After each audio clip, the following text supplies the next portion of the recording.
Reflection of light means bouncing back of light. अब आप लोगों को 100% क्लियर होगा, क्योंकि वो मेरी गारंटी है, मुझे कराना है वो काम।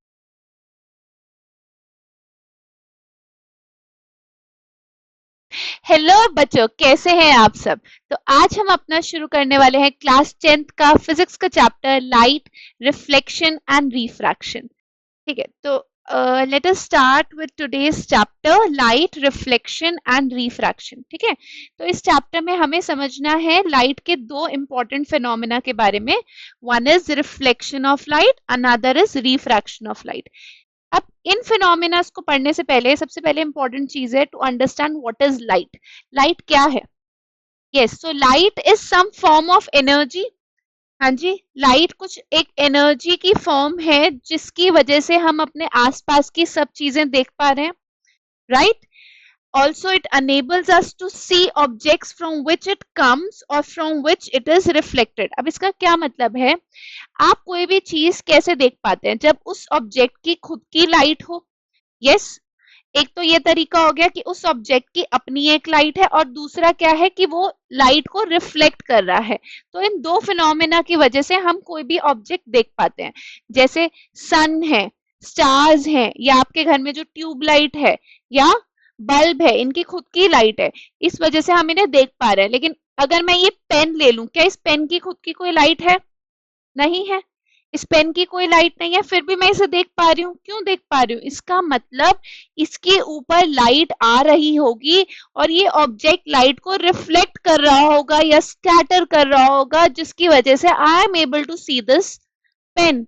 ऑल्सो अब लाइट हमारे चारों तरफ है, जैसे मैंने यहाँ पे अपने ट्यूबलाइट ऑन कर रखी है। ठीक है, तो ट्यूबलाइट की लाइट की वजह से मैं सब ऑब्जेक्ट्स को देख पा रही हूँ। इसका मतलब सारे ऑब्जेक्ट्स क्या कर रहे हैं? कंटिन्यूसली रिफ्लेक्शन कर रहे हैं, स्कैटर कर रहे हैं लाइट को, because of which light is falling on to these objects and I am able to see these objects, right? तो कोई भी ऑब्जेक्ट को हम तभी देख पाते हैं जब उसकी खुद की लाइट हो या वो ऑब्जेक्ट लाइट को रिफ्लेक्ट कर रहा हो।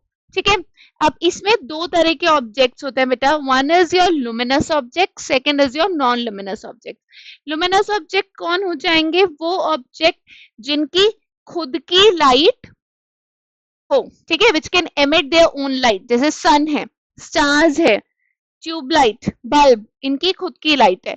एंड नॉन लुमिनस ऑब्जेक्ट्स कौन से हो जाएंगे? जिनकी खुद की कोई लाइट नहीं है, हम उनको देख पा रहे हैं क्योंकि उनके ऊपर लाइट रिफ्लेक्ट हो रही है, राइट? जैसे चेयर, टेबल, आपका पेन, आप जहां पे बैठे हुए हैं। ठीक है, तो इन सब सरफेसेस में क्या हो रहा है? रिफ्लेक्शन ऑफ लाइट हो रहा है, जिसकी वजह से we are able to see these objects.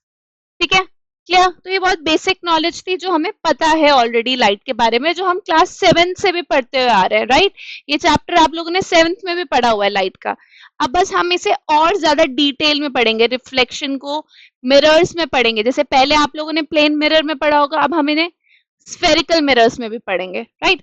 अच्छा, चलिए, एक और चीज जो लाइट के बारे में हमें समझनी है कि लाइट का नेचर कैसा है। ठीक है, तो एक सेट ऑफ फिजिसिस्ट कहते थे कि लाइट का पार्टिकल नेचर है, और एक सेट ऑफ फिजिसिस्ट कहते थे कि लाइट का वेव नेचर है।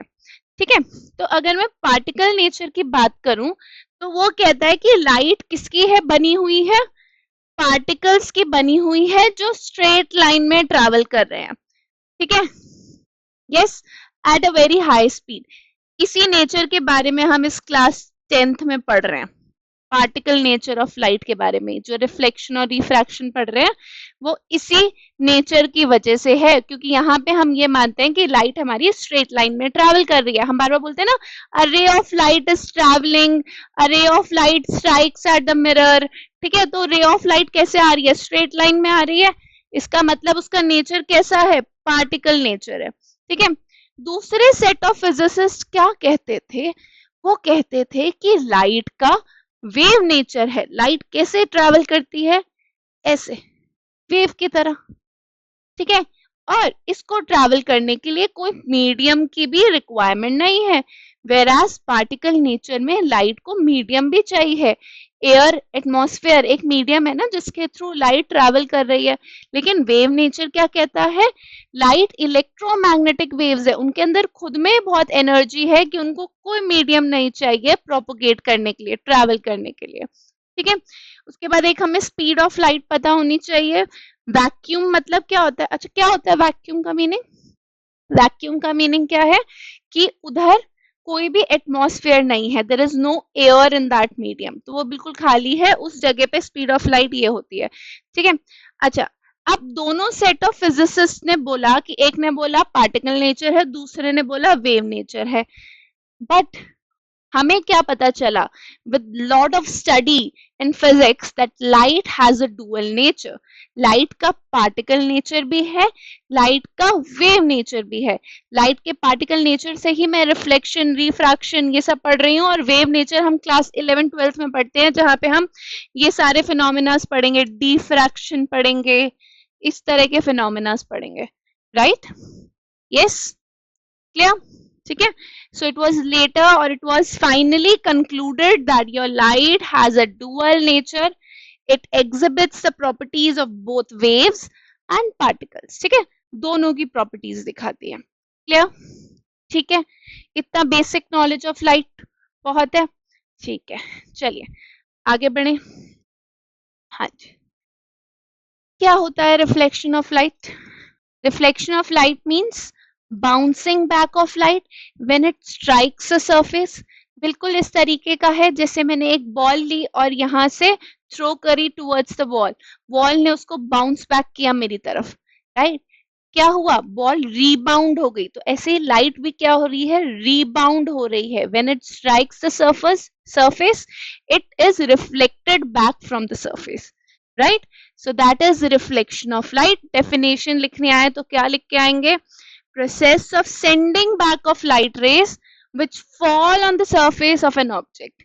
ठीक है, लाइट का वापस आना जब वो किसी सरफेस से जाके टकराए, जब लाइट इस दीवार से जाके टकराई तो उस दीवार ने उसको वापस फेंका, रिफ्लेक्ट किया, ऐसा कंटिन्यूसली चल रहा है, इसीलिए मैं इस पूरी वॉल को देख पा रही हूँ, राइट। तो ये जो ट्यूबलाइट है ये अपनी लाइट को रिफ्लेक्ट, इसकी लाइट रिफ्लेक्ट हो रही है, इसीलिए I am able to see this wall because this wall doesn't have any light on its own. ठीक है, ये एक नॉन लुमिनस ऑब्जेक्ट है, ट्यूबलाइट एक लुमिनस ऑब्जेक्ट है, ठीक है, लेकिन मैं देख दोनों पा रही हूँ, राइट, ठीक है। अच्छा अब ये जो रिफ्लेक्शन ऑफ लाइट है ये सबसे अच्छा किसमें होगा, अगर आपका सरफेस पॉलिश्ड हो, शाइनी सरफेस हो, तो उस केस में हमारा रिफ्लेक्शन ऑफ लाइट मैक्सिमम होता है, मतलब बहुत अच्छा होता है, आप ऐसे मान लीजिए, ठीक है, it reflects more light than objects having unpolished and dull surface. ठीक है, फाइन। अब ये जो चीज है ना, ये आप लोगों ने प्रीवियस क्लासेस में पढ़ी हुई है, reflection of light from plane surface, from plane mirror, जिसमें laws of reflection of light भी पढ़ा होगा, पढ़ा है ना, सबने पढ़ा, यस, चलिए देखें, reflection of light from a plane surface होता क्या है। प्लेन सरफेस यहाँ मैं बात कर रही हूँ प्लेन मिरर की, किसकी बात कर रही हूँ, प्लेन मिरर की। तो पहले मैं यहाँ पे आपको एक्सप्लेन करती हूँ थोड़ा सा, देखिए ये कोई प्लेन सरफेस है, let's say this is a plane mirror, ठीक है, कैसे होता है इसमें रिफ्लेक्शन, एक लाइट की रे इस पे इंसिडेंट होगी,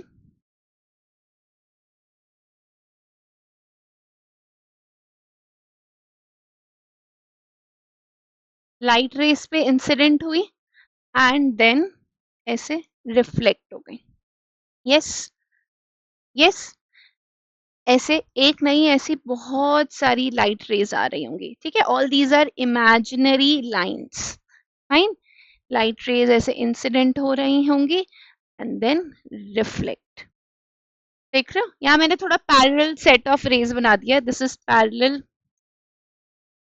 इंसिडेंट रेज,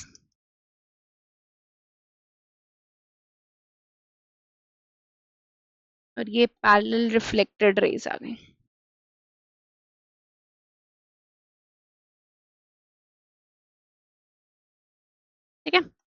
फाइन.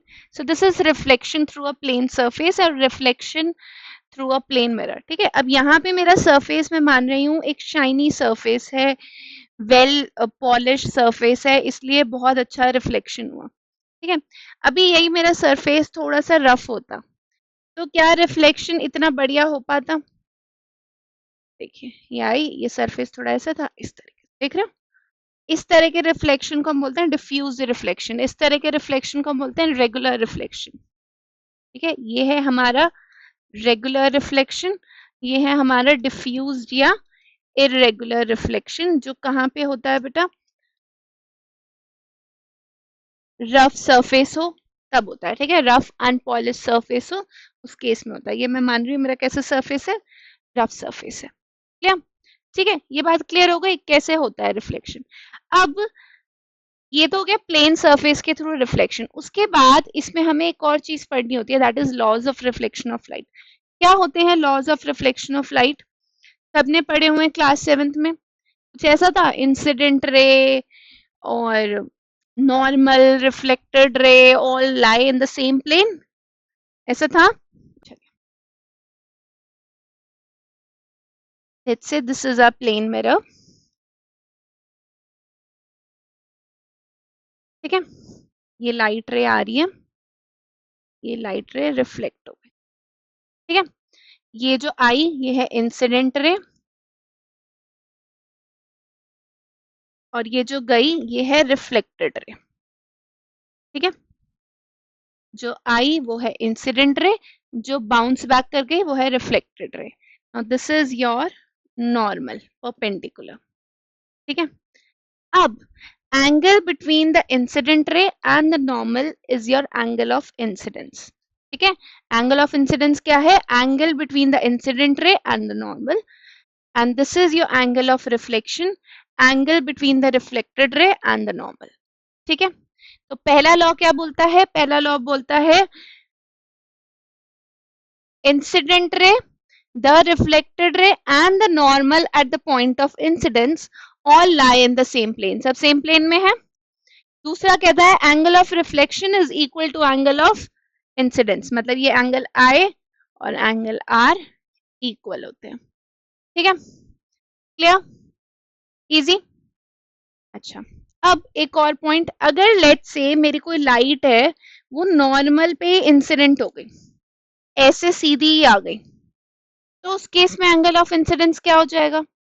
अगर मेरी लाइट रे यूं सीधी ही नॉर्मल पे आ गई तो उस केस में एंगल ऑफ इंसिडेंस क्या हो जाएगा? जीरो. यस, क्योंकि इंसिडेंट एंगल ऑफ इंसिडेंस क्या होता है? Angle between the incident ray and normal. अगर नॉर्मल पे इंसिडेंट रे आ रही है तो नॉर्मल और इंसिडेंट रे का बीच का एंगल तो जीरो हो गया. अगर एंगल ऑफ इंसिडेंस जीरो है तो एंगल ऑफ रिफ्लेक्शन भी जीरो हो गया, क्योंकि उसी पाथ से वो रिफ्लेक्ट कर जाएगी. Yes, so if the ray of light falls normally on the plane on the surface of a mirror, it is reflected back along the same path because angle of incidence is always equal to the angle of reflection, and that means both will be equal to 0. ठीक है, clear? यही हमारा law of reflection कहता है, और ये हमने case भी देख लिया. क्लियर? ये सब हमने 7th में भी किया हुआ है, तो हमारा ये रिविजन ही हो रहा है 7th का. ठीक है, ये देखिए यहाँ पे भी एक बार दिखा दिया. Angle of incidence है, angle of reflection है, this is a plane mirror. Fine, this was the diagram we just discussed. हाँ जी, अब देखते हैं कैसे इमेज फॉर्मेशन होगा प्लेन मिरर में. प्लेन मिरर में इमेज बनती है, ये तो कंफर्म है. आप अपने आप को शीशे में देखते हैं जब, क्या कोई इमेज फॉर्म होती है? यस, हम अपने आप को देख पाते हैं प्लेन मिरर में, देख पाते हैं ना. भले वो वर्चुअल इमेज है, वो अलग चीज है, बट हम खुद को मिरर के अंदर देख पा रहे हैं. यस, ये बात तो बिल्कुल सही है, राइट? ठीक है, तो इसका मतलब प्लेन मिरर के केस में फॉर्मेशन ऑफ इमेज तो होगा ही होगा. अब जरा देख लेते हैं कैसे होगा. लेट्स से ये एक ऑब्जेक्ट है बेटा, ये आपका एक ऑब्जेक्ट है. इस ऑब्जेक्ट से लाइट इंसिडेंट होके इस तरीके से गई. मैं दूसरे कलर से दिखा देती हूँ. ये ऑब्जेक्ट से लाइट इंसिडेंट होके ऐसे गई. अब ये आपका मिरर है, ठीक है, तो लाइट कहाँ पे इंसिडेंट हो रही है? एट द नॉर्मल हो रही है. यस, देखा जाए तो लाइट इज इंसिडेंट, अगर मैं देखूं इस तरीके से हो रही है perpendicular to the mirror, normal पे हो रही है, तो रिफ्लेक्ट भी इधर से ही हो जाएगी। क्लियर? क्योंकि angle of incidence equals to angle of reflection. ठीक है, अब खाली एक ही रे ऑफ लाइट तो नहीं होगी ना, ऐसे बहुत सारी रेज ऑफ लाइट होंगी। लेट्स से यहाँ से एक और रे ऑफ लाइट जा रही है इस तरीके से। ठीक है, now this will be your angle, यहाँ के लिए नॉर्मल हो जाएगा ये, तो ये हो जाएगा आपका एंगल आई, और यहाँ से रिफ्लेक्ट करके एंगल आर। ठीक है, angle I equals to angle R. ठीक है, अब अगर मैं ध्यान से देखूं, ये वाली रिफ्लेक्टेड रे लेट्स से ऐसे से जा रही है, ये वाली रिफ्लेक्टेड रे ऐसे से जा रही है। ठीक है, दोनों दूर दूर जाती जा रही हैं, तो दोनों दूर जा रही हैं, कहीं पे मिल नहीं रही हैं। मिल रही हैं? नहीं, लग ही नहीं रहा कभी मिलेंगी जिंदगी में। ये इधर इधर जाती जा रही है, ये स्ट्रेट जाती जा रही है, दिल नेवर मीट। तो हम क्या कर रहे हैं, हमने यहाँ से थोड़ा सा एक्स्ट्रा प्लॉट किया और इस तरीके से इनको पीछे मिलाया, तो ये मीट कर गई। जहां पे ये मीट करी वहां पे हमने बोला इमेज फॉर्म हो रही है। ठीक है, so in case of plane mirror the image is form behind the mirror. ठीक है, अब यहाँ पे rays are not really meeting, they appear to meet, है ना, they are not actually meeting, they appear to meet. So whenever your rays of light appears to meet, that means that makes a virtual image. कैसी image बनती है? Virtual image, right. So nature of image क्या हो जाएगा यहाँ पे? Virtual image. दूसरी चीज क्या बोल सकते हैं हम नेचर में, कि देखिए अगर मेरा ऑब्जेक्ट इस तरीके से था, इमेज भी इस तरीके से है, तो क्या हो जाएगी? Erect also. So what will be the nature of the image? Virtual and erect. अब अगर मैं साइज की बात करूं, तो अगर इसका साइज लेट्स से 1 सेंटीमीटर था, तो इसका भी 1 centimetre. So size of image is equal to the size of the object. This is O. ठीक है, fine. Then comes the position. अब position, अगर लेट्स से ये ऑब्जेक्ट मिरर से x डिस्टेंस पे है, कितनी दूरी पे है? x डिस्टेंस पे है, तो इमेज भी मिरर से x distance पे बनेगी. So position of image means the image formed in a plane mirror is at the same distance behind the mirror as the object is in front of the mirror. Clear? Image बनेगी behind the mirror, पर उतनी ही दूरी पे होगी जितनी दूरी पे आपका ऑब्जेक्ट है। क्लियर है? कुछ डाउट इसमें? डन? ठीक है, लास्ट पॉइंट, आप जब खुद को शीशे में देखते हैं तो आपको आपका लेफ्ट राइट में दिखता है और राइट लेफ्ट में दिखता है। Yes, that means your image is laterally reversed. ठीक है, तो इस केस में क्या होता है? लेटरल इन्वर्जन, या हम बोल सकते हैं sideways reverse. Left will be your right and right will be your left. है इरेक्टी, सीधी है, इन्वर्टेड नहीं है, उल्टे नहीं दिख रहे हो आप, पर लेटरली इन्वर्टेड है, साइडवेज वाला आपका उल्टा है। ठीक है, तो क्या क्या पॉइंट्स हो गए for the formation of image in a plane mirror? सबसे पहला पॉइंट, यहाँ पे रेज एक्चुअली मीट नहीं कर रही, they appear to meet behind the mirror, इसीलिए इमेज क्या हो गई? Virtual image. दूसरा, जैसे ऑब्जेक्ट अगर अपराइट था, इमेज भी अपराइट मिली, सो इरेक्ट इमेज। तीसरा पॉइंट, जितना साइज ऑब्जेक्ट का था उतना ही साइज इमेज का। चौथा पॉइंट, जितना दूर ऑब्जेक्ट था मिरर से उतना ही दूर इमेज बनी मिरर से। ठीक है, फिफ्थ पॉइंट, लेटरल इन्वर्जन है यहाँ पे, your left will be your right and right will be your left in the mirror. ठीक है, ये पांचों points clear? Formation of image in a plane mirror बहुत इंपॉर्टेंट है, क्योंकि इनके ऊपर भी हम क्वेश्चन सॉल्व करने वाले हैं। ठीक है, करें, देखें क्या क्वेश्चंस है। देखिए क्या होगा, क्वेश्चन था इंसिडेंट रे ने 35 डिग्री का एंगल बनाया with the surface of plane mirror. So let's say this is a plane mirror, ये हो गया नॉर्मल, ये कोई इंसिडेंट रे आई। ठीक है, इंसिडेंट रे ने 35 डिग्री बनाया है मिरर के साथ, तो मिरर के साथ अगर 35 बनाया है, लेकिन एंगल ऑफ इंसिडेंस क्या होता है? It is the angle between the incident ray and the normal, ये होता है एंगल ऑफ इंसिडेंस। पूरा एंगल 90 है, तो आई कितना हो जाएगा? 90 minus 35, so 55 degree. Angle of reflection क्या होता है? I equals to r, so r will be your 55 degree. जिसका 55 आया वो करेक्ट है, जिसने 35 लिख दिया वो गलत है। क्यों? क्योंकि 35 क्या था? मिरर के सरफेस के साथ का एंगल था, लेकिन एंगल ऑफ इंसिडेंस क्या होता है, इंसिडेंट रे और नॉर्मल के बीच का एंगल। ठीक है, क्लियर, अच्छे से आगे बढ़े। ये गलती बेटा बहुत ज्यादा होती है एग्जाम में, आपको पता है। बच्चे देखते हैं कि इंसिडेंट रे ने 35 डिग्री बनाया with the surface of plane mirror, तो 35 डिग्री एंगल इंसिडेंस एंगल हो गया, रिफ्लेक्शन वाला 35 हो गया। बट यहाँ पे इस लाइन को समझना बहुत जरूरी है। यहाँ बोला 35 बनाया प्लेन मिरर के सरफेस के साथ, लेकिन एंगल ऑफ इंसिडेंस तो किसके बीच में था, इंसिडेंट रे एंड नॉर्मल के बीच में, है ना, यही था, यस। और ये पूरा एंगल अगर मैं नॉर्मल का मिरर के साथ निकालूं तो दैट इज 90 डिग्री, परपेंडिकुलर होता है ना, normal is perpendicular to the plane mirror, right, या प्लेन सरफेस। तो 90 माइनस 35 किया 55 और ये आ गया। ठीक है, आगे बढ़े, चलिए। ये पोजीशन के ऊपर क्वेश्चन है। एक wait is observing his image in a plane mirror, तो ये है मिरर, ऐसे बना है, ऐसे बना लेते हैं, क्योंकि डेविड अगर ऐसे खड़ा है तो मिरर ऐसे होगा। ठीक है, यहाँ पे खड़ा है हमारा बच्चा डेविड। ठीक है, डेविड कहाँ खड़ा है, यहाँ खड़ा। ठीक है, कितनी दूर खड़ा है, अपनी इमेज देख रहा है मिरर में, और कितनी दूर खड़ा है, 4 मीटर दूर खड़े होके अपनी इमेज देख रहा है। ठीक है, 4 मीटर दूर खड़ा है मिरर से और खुद को देख रहा है। डेविड खुद को देख रहा है इस मिरर में। ठीक है, ये हमारा एक शीशा लगा हुआ है, इसमें डेविड खुद को देख रहा है। Fine, now the distance between the mirror and his image is 4 metre which is given here. अब अगर डेविड 4 मीटर दूर खड़ा है मिरर से, तो डेविड की इमेज भी कितनी दूरी पे बन रही होगी, let's say this is David's image. David अपने आप को कितनी उसकी जो इमेज बन रही होगी वो भी कितनी दूर होगी, 4 मीटर होगी, क्योंकि हमने क्या पढ़ा था, your position of image is equal to the position of object. तो ऑब्जेक्ट अगर मिरर से 4 मीटर दूर है तो इमेज भी उसकी 4 मीटर दूर बनेगी। ठीक है, अब क्या हुआ, if he moves 1 metre towards the mirror, अब डेविड ने सोचा चलो थोड़ा मिरर के पास जाके खुद को निहार लिया जाए, खुद को देख लिया जाए। चलिए, नाउ लेट अस सी। तो डेविड यहाँ पे आ गया। ठीक है, ये डेविड की नई पोजीशन है।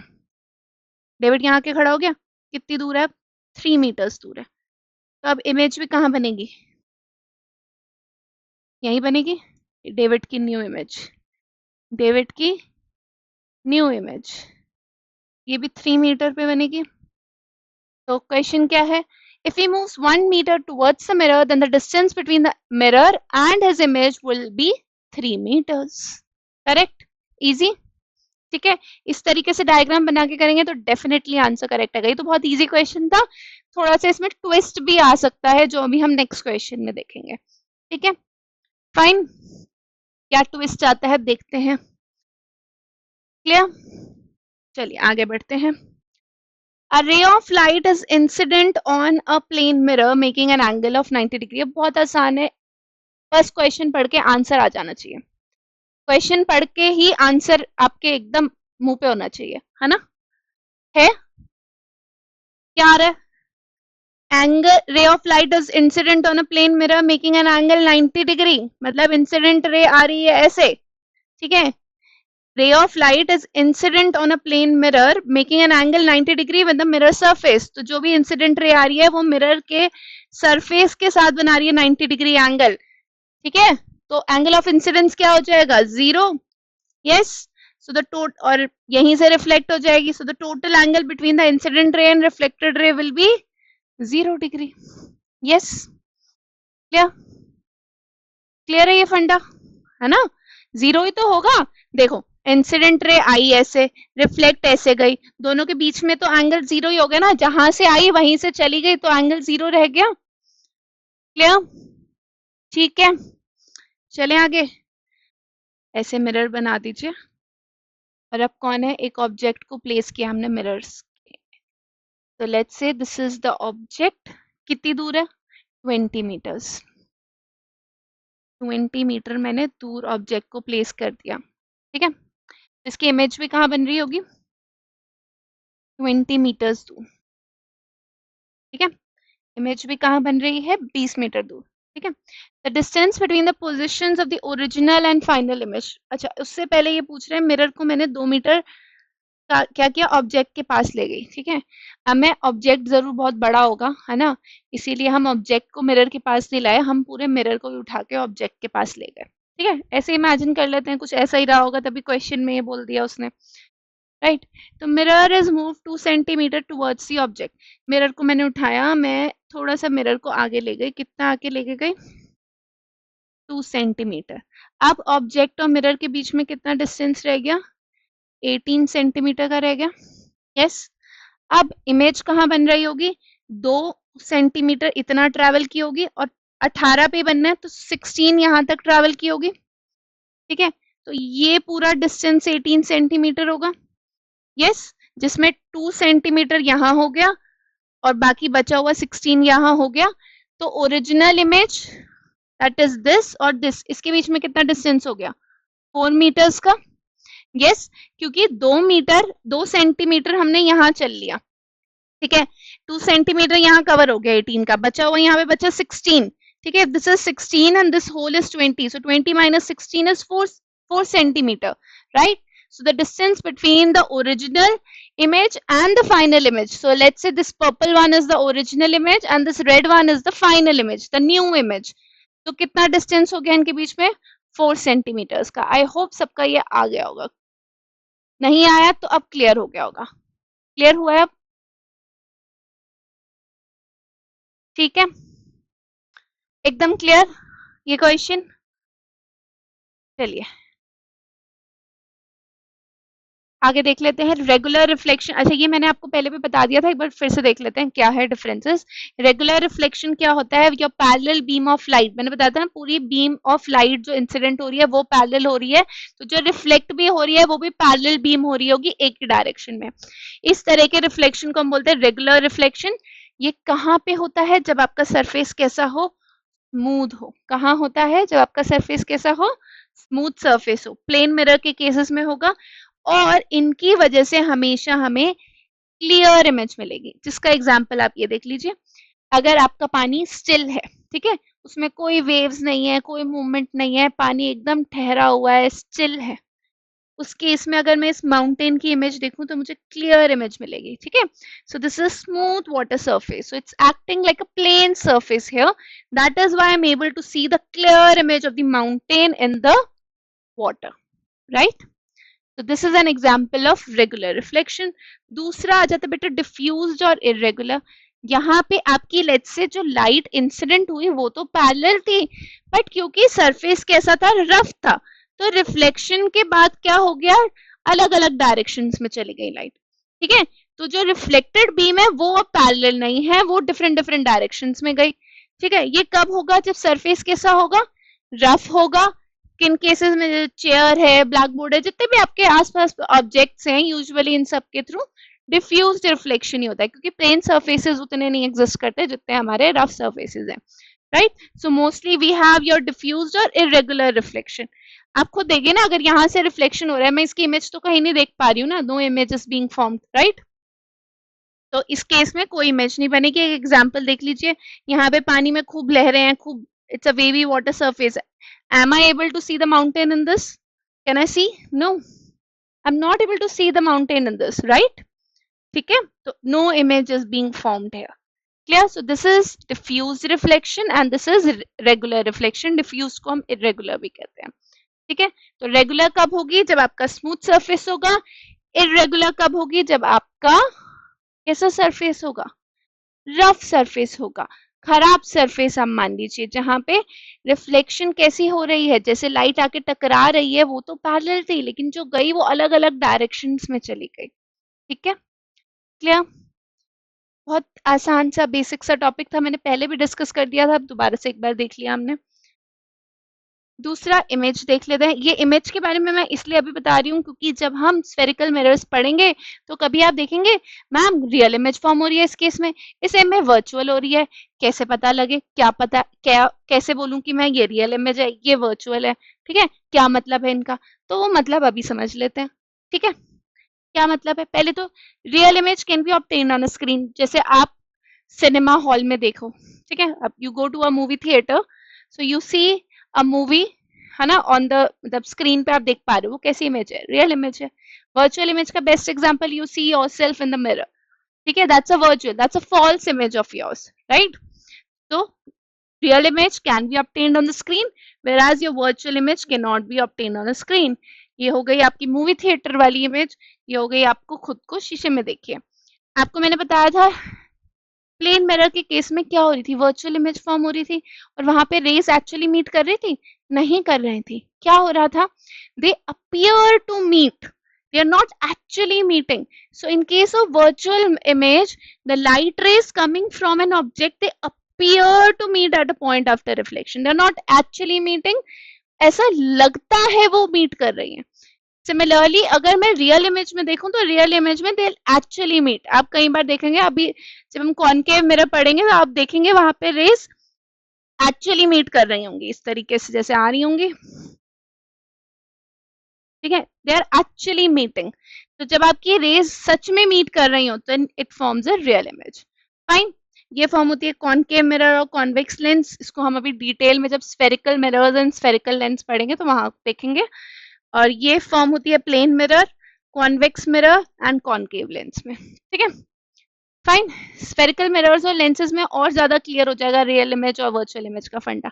अभी के लिए बेसिक नॉलेज क्लियर हो गई, रियल इमेज क्या है, which can be obtained on a screen, virtual image जो नहीं कर सकते, ठीक है। दूसरा पॉइंट एग्जाम्पल लिख दीजिएगा। तीसरा पॉइंट क्या होता है, रियल में actually meeting, the rays are actually meeting after reflection, whereas in virtual case they are not actually meeting, they appear to meet, right?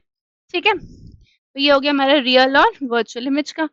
के बाद अब ये वाला टॉपिक स्फेरिकल मिरर्स, ये टॉपिक अब हमारा थोड़ा वास्ट और बिल्कुल नया टॉपिक है, ठीक है, वास्ट भी है और नया। प्लेन मिरर्स तो हम पहले से पढ़ते आ रहे हैं, राइट?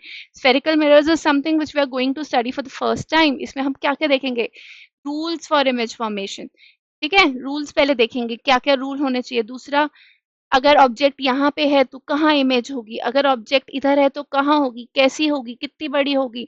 तो ये सब इमेज फॉर्मेशन की चीजें हम इस स्फेरिकल मिरर वाले पोर्शन में करने वाले हैं। सिर्फ वो ही नहीं, उसके अलावा न्यूमेरिकल्स भी है। So we have a mirror formula, we have a lens formula, जिसके न्यूमेरिकल्स भी होंगे, ठीक है। तो अब ये जो चैप्टर है वो थोड़ा सा ट्विस्ट ले लेने वाला है, ठीक है। अब ऐसा पोर्शन आने वाला है जिसमें आधे बच्चे कहते हैं मैम कुछ समझ नहीं आ रहा, कहाँ पे पॉजिटिव लगाऊं, कहाँ पे नेगेटिव साइन लगाऊं, कैसे करूं। तो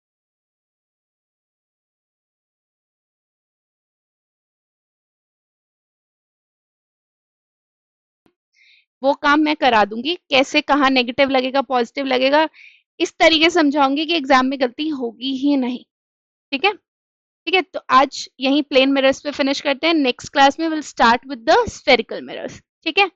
ओके।